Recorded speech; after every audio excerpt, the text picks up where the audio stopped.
Good morning बच्चों। आज हम लोग नागरिक शास्त्र में अध्याय 5 हमारी न्याय व्यवस्था इस पाठ के आगे का पढ़ेंगे। इस पाठ में हम न्याय के बारे में पढ़ रहे थे कि हमारे देश की न्याय व्यवस्था किस प्रकार की है, प्रत्येक व्यक्ति के साथ में किस प्रकार से न्याय किया जाता है। पाठ में एक उदाहरण दिया गया था, चैतू और राम सिंह दोनों के बीच में जमीन को लेकर के झगड़ा होता है और यह झगड़ा जो है इतना बढ़ जाता है कि दोनों के बीच में जो है मारपीट हो जाती है और मारपीट होने के बाद में थाने में रिपोर्ट लिखाई जाती है। थाने में रिपोर्ट जो है लिखाई जाती है तो इसी को ही क्या है, जो रिपोर्ट लिखाई जाती है यह है, ये जो घटना की पहली जो रिपोर्ट होती है उसी को ही क्या कहा जाता है, फर्स्ट इंफॉर्मेशन रिपोर्ट या फिर एफआईआर कहा जाता है। एफआईआर क्या है, एफआईआर किसे कहते हैं? तो एफआईआर में होता क्या है कि अपराध का विवरण होता है, अपराधी का नाम होता है, स्थान, अपराध का समय, गवाहों के नाम इसमें आदि लिखे जाते हैं और जो भी जानकारी अपराध से संबंधित होती है तथा मालूम होती है उसे उसमें लिखाया जाता है। यही इसी को ही एफआईआर कहा जाता है। इसके बाद में हम लोग आगे का पढ़ने वाले थे जुर्म की छानबीन। तो यहाँ से हम शुरू करते हैं जुर्म की छानबीन। जब एफआईआर लिखा देते तो एफआईआर के आधार पर थानेदार ने छानबीन करना तय किया। दोपहर को थानेदार चैतू के घर पहुंचा। उसने चैतू को देखा तथा डॉक्टर के इलाज व पर्ची को पढ़ा। डॉक्टर की पर्ची से पता चला कि चोट काफी गहरी है। चैतू का हाथ टूट गया था। थानेदार ने चैतू के पड़ोसियों से भी पूछताछ की। पड़ोसी मंगल ने खेत में हुए झगड़े की पूरी बात बताई। थानेदार को यकीन हो गया कि अपराध गंभीर है। थोड़ी देर बाद थानेदार राम सिंह के घर पहुंचा और उसे बताया कि चैतू को तुमने गंभीर चोट पहुंचाई है, इसलिए तुम्हें चोट पहुंचाने के जुर्म में गिरफ्तार किया जाता है। थानेदार उसे गिरफ्तार करके अपने साथ ले गया। अब इसके बाद में क्या होता है कि थाने में जब राम सिंह से पूछताछ की गई तो राम सिंह इस बात से मना कर रहा था कि उसने चैतू की पिटाई की है। थानेदार उसे जुर्म कबूल करने पर जोर दे रहा था परंतु वह साफ इनकार कर रहा था। पुलिस थाने में किसी पर भी अपना जुर्म कबूल करने की जबरदस्ती नहीं की जा सकती है। यदि थाने में कोई अपना जुर्म कबूल कर भी ले तो इसके आधार पर उसे सजा नहीं हो सकती है। जुर्म कबूल करना तभी माना जाएगा जब वह कचहरी में मजिस्ट्रेट के सामने जुर्म कबूल करे। पुलिस का काम तो सिर्फ मामले की छानबीन करके कचहरी में सबूत पेश करना है। पुलिस किसी को सजा भी नहीं दे सकती है। कचहरी में सारे मामले की सुनवाई होने के बाद में मजिस्ट्रेट ही सजा सुना सकता है। तो देखिए यहाँ पर क्या हो रहा था, जब जुर्म की छानबीन होती है, पुलिस का काम क्या होता है, केवल जुर्म की छानबीन करना, सबूत को सामने लाना। लेकिन वह अपराधी अगर उसके थाने में अपना अपराध जो है मान भी लेता है तो उसको वह सजा नहीं दे सकता। उसकी सजा देने का काम किसका होता है, मजिस्ट्रेट का। मजिस्ट्रेट के सामने उसको अपनी जो भी अपराध है उसको कबूल करना होता है और फिर उसके बाद में मजिस्ट्रेट जो है उसको उचित सजा जो है देता है। इसके बाद में देखिए गिरफ्तारी। पुलिस जब किसी भी व्यक्ति को गिरफ्तार करती है तो उसे यह बताना जरूरी होता है कि उस व्यक्ति को किस जुर्म के लिए गिरफ्तार किया जा रहा है। पुलिस जो है ऐसे ही किसी व्यक्ति को गिरफ्तार नहीं कर सकती। गिरफ्तार करते समय उसे जिस व्यक्ति को गिरफ्तार किया जाता है उसको उसके जुर्म के बारे में भी बताना पड़ता है। यदि उसे यह नहीं बताया जाता है तो उस व्यक्ति का यह अधिकार है कि वह पुलिस से पूछे और जुर्म बताए जाने पर ही उसके साथ में जाने को तैयार हो। बिना जुर्म बताए किसी को गिरफ्तार करना गलत है। गिरफ्तारी के बाद 24 घंटे के भीतर पास के न्यायालय में उस व्यक्ति को प्रस्तुत करना आवश्यक है। अब किसी व्यक्ति को अगर गिरफ्तार कर लिया जाता है तो पास ही के न्यायालय में 24 घंटे के भीतर उसको वहां पर प्रस्तुत भी करना होता है। गिरफ्तार किए गए व्यक्ति को यह भी हक है कि वह जल्दी से जल्दी अपने बचाव के लिए किसी वकील की सहायता ले सके। पुलिस किसी व्यक्ति को इसलिए गिरफ्तार करती है ताकि उससे पूछताछ की जा सके। गिरफ्तार नहीं करने पर वह व्यक्ति अपने खिलाफ सबूतों को नष्ट कर सकता है। और दूसरी बात ये भी है कि अगर किसी व्यक्ति को जब गिरफ्तार किया जाता है तो उसको उसके जुर्म के बारे में बता करके ही गिरफ्तार किया जाता है। साथ में अगर किसी व्यक्ति को गिरफ्तार करती है तो उससे पूछताछ ताकि उससे पूछताछ की जा सके। लेकिन साथ में क्या, गिरफ्तार अगर उसको नहीं किया जाएगा तो क्या होगा कि वह अपने खिलाफ जो भी सबूत होगा उसको समाप्त कर देगा, नष्ट कर देगा। या फिर क्या करेगा, अपने सबूत नहीं मिटा पाएगा तो कोई दूसरा अपराध कर सकता है। अर्थात इसलिए गिरफ्तारी कोई सजा नहीं होती है। मतलब गिरफ्तार उसको करने का कारण क्या होता है, ताकि वो अपने खिलाफ कोई सबूत को मिटा ना सके या फिर कोई दूसरा अपराध और ना कर सके, इसलिए गिरफ्तार किया जाता है, लेकिन गिरफ्तारी कोई सजा नहीं होती है। इसके बाद देखिए जमानत। जमानत में क्या होता है, जमानत किसे कहते हैं देखते हैं। थानेदार ने राम सिंह को हवालात में बंद कर दिया। उसने थानेदार से बहुत मिन्नत की कि उसे छोड़ दिया जाए।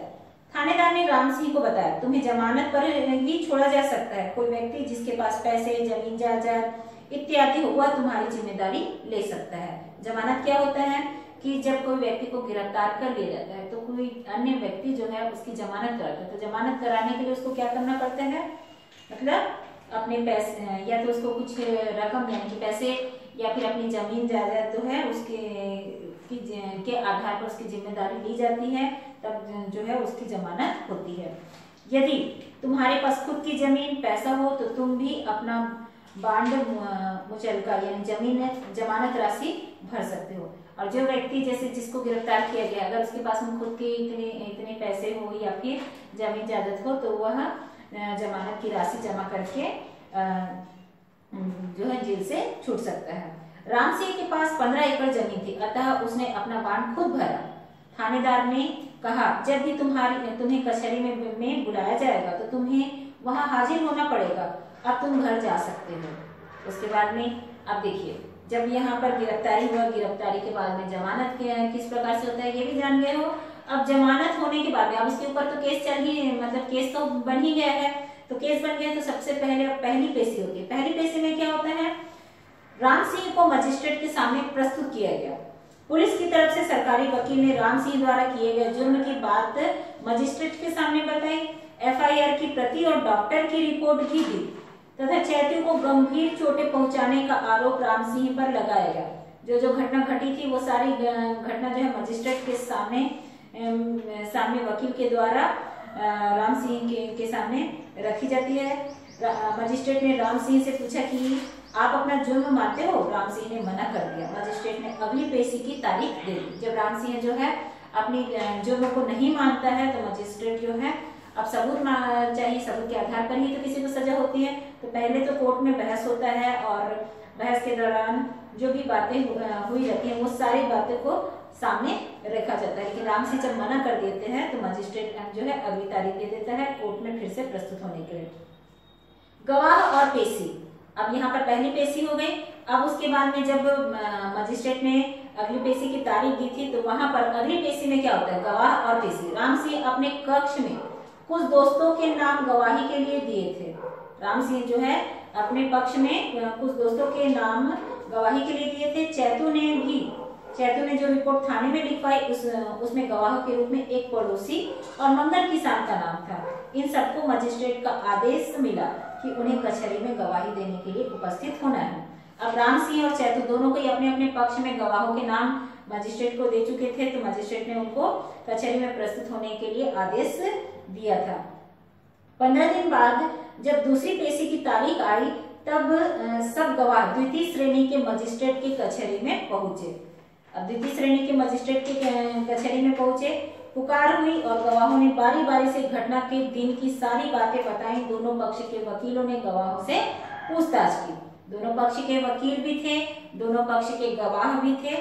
अब दोनों वकील जो है एक दूसरे के गवाहों से सवाल जवाब करते हैं। तीसरी पेशी, उसके बाद तीसरी पेशी मतलब जैसे जैसे मजिस्ट्रेट के सामने जो है बहस होते रहती वकील में, अब तीसरी पेशी होती है। तीसरी पेशी में दोनों पक्ष के वकीलों में बहस हुई। इस प्रकार वकीलों द्वारा पूछताछ और बहस होते रहने के कारण केस 2 साल तक चला। अब देखिए इसमें केस कितना लंबा खींच रहा है। सच्चाई सामने लाने के लिए वकीलों में बहस भी हो रही है, लेकिन केस कितना हो गया, 2 साल तक चल रहा है। अंत में मजिस्ट्रेट ने राम सिंह को जानलेवा मारपीट करने के जुर्म में दोषी पाया। राम सिंह जो था दोषी तो था ही, लेकिन उसके बाद में मजिस्ट्रेट के सामने भी वह सिद्ध हो जाता है और दोषी पाता है और अपने फैसले में राम सिंह को 3 वर्ष की सजा सुनाई। उसके बाद में उसको 3 वर्ष का सजा हो जाता है। उसके बाद में अब क्या होता है, सेंसर कोर्ट में अपील, जिला मुख्यालय में, अब उससे ऊपर जिला मुख्यालय में अब अपील करते हैं। राम सिंह कोर्ट कचहरी के चक्कर में बर्बाद हो गया। उसकी खेती बाड़ी के कार्यों में बाधा पहुंची थी। उसे चिंता हो रही थी कि 3 साल की सजा में तो उसकी पूरी खेती चौपट हो जाएगी। ऐसी स्थिति में उसने अपने वकील से कहा, क्या अब कोई उपाय नहीं है जिससे मेरी सजा माफ हो जाए? अब उसका वकील जो है उसे भरोसा दिलाते हुए कहता है, मैं इस फैसले के खिलाफ सेशंस कोर्ट में अपील करूंगा। जब तक वहां का फैसला नहीं होगा तुम्हें जेल नहीं जाना होगा। जुडिशियल मजिस्ट्रेट या न्यायिक दंडाधिकारी का फैसला सेशन जज द्वारा बदला जा सकता है। सेशंस कोर्ट में तुम्हें बार बार पेशी के लिए आने की जरूरत भी नहीं होगी। तुम समय समय पर फीस देते रहना। केवल यहाँ पर क्या हो, सेशंस कोर्ट में फिर से यहाँ पर अपील की जा रही है, जिससे जो राम सिंह को जो सजा होने वाली थी अब उसको जेल भी जाने की जरूरत नहीं है। सिर्फ अपने वकील की फीस जो है उसको समय समय पर देने की आवश्यकता थी, साथ में उसको कोर्ट में भी प्रस्तुत होने की आवश्यकता नहीं थी। इस प्रकार राम सिंह ने वकील के सेशन कोर्ट यानी कि सत्र न्यायालय में अपील की। वहां पर राम सिंह के बचाव के लिए उसके वकील ने मंगल को राम सिंह के पक्ष में गवाही देने को कहा, पर मंगल ने साफ इनकार कर दिया।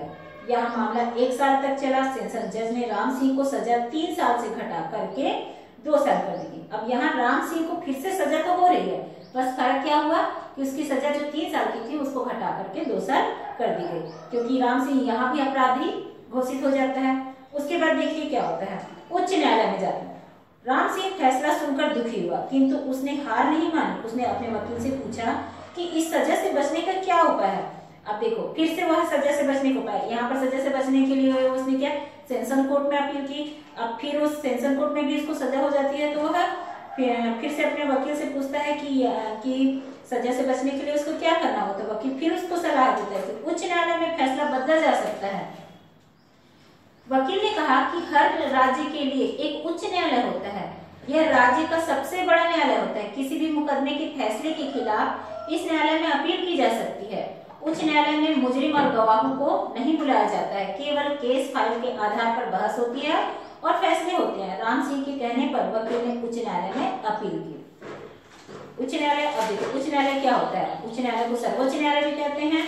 फिर उससे नीचे होता है उच्च न्यायालय। उच्च न्यायालय से फिर यहाँ पर सबसे पहले क्या होता है, उच्चतम न्यायालय। उच्चतम न्यायालय को सर्वोच्च न्यायालय भी कहते हैं। उसके नीचे होता है उच्च न्यायालय।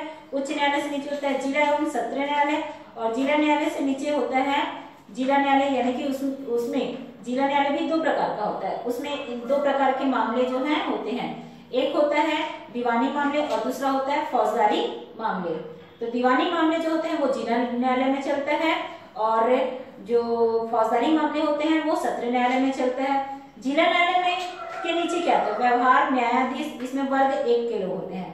फिर उससे नीचे होता है व्यवहार न्यायाधीश, वर्ग 2 के होते हैं। वैसे ही सत्र न्यायालय जिसमें फौजदारी मामले चलते हैं, वहां पर उससे नीचे जो कार्य करने वाले होते हैं न्यायिक दंडाधिकारी प्रथम श्रेणी के होते हैं, और उससे नीचे जो होता है न्यायिक दंडाधिकारी द्वितीय श्रेणी के होते हैं। अब जब राम सिंह जो है उच्च न्यायालय में वकील के कहने पर अपील करता है, तो लगभग 4 माह बाद उसके केस पर बहस प्रारंभ हुई। वकील ने राम सिंह को सजा को माफ कराने की बहुत कोशिश की। उच्च न्यायालय के जज ने निचली अदालतों के फैसलों को बारीकी से जांचा और वकीलों की बहस को सुना। अंत में जज ने सेशन जज के फैसले को सही पाया और राम सिंह को 2 साल की सजा को बरकरार रखा। अब उसके बाद में उसको जो 2 साल सेशन कोर्ट के द्वारा उसको 2 साल की सजा, यानी कि 3 साल की सजा को सेशन कोर्ट जो है घटा करके 2 साल की सजा में घोषित करती है। तो जब यहाँ पर उच्च न्यायालय द्वारा भी ये माना जाता है कि सेशन जज ने जो फैसला किया वो सही है, तो उसकी सजा जो है बरकरार रखी जाती है। इस प्रकार राम सिंह को 2 साल के लिए जेल भेज दिया गया। वकील ने राम सिंह से जेल में मुलाकात की और उसे भरोसा दिलाते हुए कहा कि तुम्हारी सजा को मैं सर्वोच्च न्यायालय में माफ करवाऊंगा। राम सिंह ने कहा, साहब सर्वोच्च न्यायालय में और अधिक पैसे खर्च होंगे, वहां भी ऐसा ही फैसला होगा, मुझे अब कहीं नहीं जाना है। सर्वोच्च न्यायालय देश का सबसे बड़ा और अंतिम न्यायालय होता है। ये तो राज्य का हो रहा था। राज्य से ऊपर जो होता है वो पूरे देश का जो होता है उसको हम सर्वोच्च न्यायालय कहते हैं, और वहां का जो न्याय होता है वो अंतिम न्याय होता है। यहाँ पर उच्च न्यायालय के फैसले के विरुद्ध अपील की जा सकती है, यानी कि उच्च न्यायालय में जो भी फैसला होता है उसके विरुद्ध में सर्वोच्च न्यायालय में अपील की जाती है। सर्वोच्च न्यायालय का फैसला जो होता है वो अंतिम होता है। सर्वोच्च न्यायालय देश का सबसे प्रमुख न्यायालय है। प्रत्येक राज्य के लिए एक उच्च न्यायालय होता है तथा जिला स्तर पर भी न्यायालय होते हैं, ठीक है ना। हम जिस राज्य में रहते हैं वहाँ उच्च न्यायालय होता है, और उसमें भी अगर हमको न्याय नहीं मिलता है तब हम सर्वोच्च न्यायालय में जा सकते हैं। फौजदारी मामलों के लिए सेशन कोर्ट और दीवानी मामलों के लिए जिला कोर्ट होता है। इसको भी याद रखेंगे कि फौजदारी मामले के जो भी केस होते हैं वहाँ वो सारे मामले जो होते हैं सेशन कोर्ट में जाते हैं। और ये फौजदारी मामले का होता है जो लड़ाई झगड़ा मारपीट जो होता है ना, क्योंकि वो जाता है सेशन कोर्ट में।